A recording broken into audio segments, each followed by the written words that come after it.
धन्य ही भारतवर्षम, धन्य भारत संस्कृति, भारतीय जनाधन्य, धन्यास्माकं परंपरा। भारतीय शिक्षण मंडल के समस्त सम्मानित मनीषी एवं शिक्षाविदों को KDKL शास्त्री इंटर कॉलेज के सजग प्रहरी के वाजपेयी भारतीय की ओर से बहुत बहुत अभिनंदन एवं स्वागत। आज की गोष्ठी शिक्षा का आध्यात्मिक आधार की अध्यक्षता कर रहे कानपुर महानगर प्रधानाचार्य परिषद के अध्यक्ष आदरणीय गिरीश मिश्र जी की अनुमति लेते हुए विषय को आगे बढ़ाता हूँ। किसी भी विषय पर चर्चा करने के पूर्व विषय में प्रयुक्त शब्दों का विश्लेषण, व्याख्या नितांत आवश्यक हो जाता है। शिक्षा का आध्यात्मिक आधार में प्रमुख रूप से दो शब्दों का प्रयोग हुआ है, एक शिक्षा और दूसरा आध्यात्मिक। शिक्षा संस्कृत में शिक्ष धातु में आ प्रत्यय का प्रयोग कर शिक्षा शब्द की व्युत्पत्ति हुई है, जिसका अर्थ है सीखना या सिखाना। आध्यात्मिक शब्द का विग्रह अधि धन आत्म धन इक। अधि अर्थात अधि उपसर्ग है, अधि का अर्थ है श्रेष्ठ, ऊपर। आत्म शब्द है और इक प्रत्यय है जो वृद्धि के सिद्धांत में प्रयुक्त होता है, अर्थात आत्मा को श्रेष्ठता की ओर ले जाना, आत्मा को परम आत्मा की यात्रा की ओर ले जाना ही आध्यात्मिकता है, ही आध्यात्मिक है। और ईश्वर के दो स्वरूप हैं, एक विराट और दूसरा सूक्ष्म। सूक्ष्म रूप का बोध कराने के लिए पुरुषार्थ चतुष्टय धर्म अर्थ काम मोक्ष का सम्यक ज्ञान होना अति आवश्यक है। कहा जाता है धर्मार्थ काम मोक्षाणाम यस्यै कोप न विद्यते अजागल स्तनश्चैव तस्मै तस्य जन्म निरर्थकम। धर्म अर्थ काम मोक्ष के विषय में जो मनुष्य नहीं जानता, उसको ज्ञान नहीं है, उसका जीवन उसी तरह निरर्थक है जिस तरह बकरी के गले का थन निष्प्रयोज्य और निरर्थक होता है।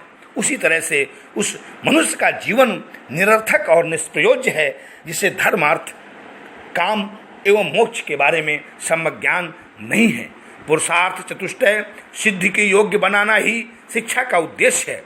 विद्यार्थियों के अंदर धृति क्षमा दमोस्तयम शौचमिंद्रि निग्रह धीर विद्या सत्यमा क्रोध हो, इन गुणों के साथ शिक्षा प्रक्रिया को हमें आगे बढ़ाना चाहिए।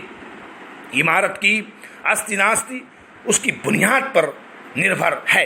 यदि बुनियाद सही है तो इमारत का भविष्य सुरक्षित है, अर्थात यदि शिक्षा इमारत है तो आध्यात्म उसकी बुनियाद है। यदि नौका शिक्षा है तो पतवार आध्यात्म है। बिना पतवार के नौका का अस्तित्व हमेशा खतरे में रहता है। और साथ में हम ये कहना चाहेंगे, शिक्षा के बारे में कहना चाहेंगे कि यह है एक खजाना विचित्र और अनजाना। आध्यात्म के माध्यम से शिक्षा को है हमें आगे बढ़ाना, आध्यात्म के माध्यम से शिक्षा को हमें है आगे बढ़ाना। इस जिम्मेदारी का निर्वहन करने के लिए विद्यालयों एवं शिक्षकों को दृढ़ संकल्पित होना होगा। और हम शिक्षालयों और विद्यालयों के बारे में भी कहना चाहते हैं कि ना तो ये बाजार है, ना ही ये चौपाल है। आध्यात्म के साथ इंसान जहाँ ढलता है, विद्यालय वो टकसाल है। और शिक्षकों के बारे में भी हम कहना चाहेंगे कि शिक्षक एक देवता है जो देते देते न थकता है, श्रद्धा की पूंजी पर धनवान बना रहता है। शिक्षा, शिक्षालय और शिक्षक के साथ ही साथ शिक्षार्थियों के लिए भी हम कहना चाहते हैं कि कल की ये आशा है संयम की परिभाषा है।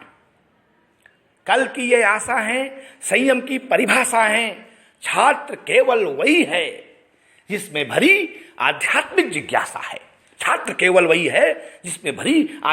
जिज्ञासा है। समय का अभाव है, समय सीमा को ध्यान में रखते हुए अंत में हम यही कहना चाहेंगे कि शिक्षा और आध्यात्म एक दूसरे के पूरक हैं। शिक्षा और आध्यात्म का अन्योन्याश्रय संबंध है। यह एक दूसरे के पूरक हैं। शिक्षा के बिना आध्यात्म अधूरा है, आध्यात्म के बिना शिक्षा अधूरी है।